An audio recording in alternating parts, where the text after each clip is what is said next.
20 রাকাতের কম তারাবি হয় না, হয় না, হয় না, হয় না, হবে না। দৈন্তান না কেন না,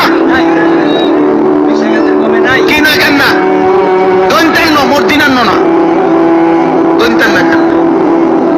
হ্যাঁ, 8 রাকাত যারা তারাবি পড়ে কিংবা বলে তাদের তারাবি আদায় হবে না। হযরত আয়েশা রাদিয়াল্লাহু আনহা তিনি বলেছেন যে নবী রমজান মাসে 11 রাকাত করে পড়তেন আর অন্যান্য মাসেও তিনি বলেছেন নবী পড়তেন 4 রাকাত করে। আমি এই রাকাতগুলোর দৈর্ঘ্য আর সৌন্দর্যের বর্ণনা দিতে পারবো না, তারপর আবারও পড়তেন 4 রাকাত। এটার দৈর্ঘ্য আর সৌন্দর্যের বর্ণনা দিতে আমি পারবো না। এরপর পড়তেন 3 রাকাত, তার মানে 8 যোগ 3। তবে যদি দেখেন বিভিন্ন প্র্যাকটিস সালাফে সালেহিনের পরবর্তী প্রজন্ম, তার মানে সাহাবীগণ, তাবেঈন, তাবেঈন, রেকর্ড ঘাটলে দেখতে পাবেন তারা পড়তেন 11 রাকাত, কেউ 13 রাকাত, কেউ 19 রাকাত, কেউ 23 রাকাত, কেউ 36 রাকাত, কেউ আবার 39 রাকাত পড়তেন।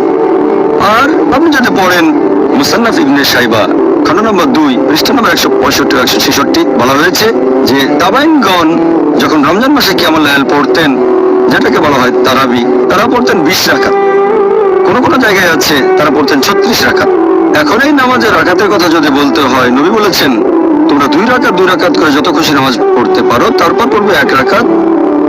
আর আমি আগেও বলেছি সহিহ বুখারী হাদিস নাম্বার 472 খণ্ড নম্বর 1, আপনি যত রাকাত খুশি নামাজ পড়তে পারেন, প্রথমে 2 রাকাত পরে 1 রাকাত।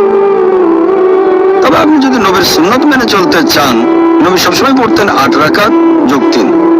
তাহলে কত রাকাতের অনুমতি আছে? আপনি যত খুশি পড়তে পারেন, 8, 10, 20, 36 সমস্যা নেই। তারপরে পড়বেন 3 রাকাত ভেতর।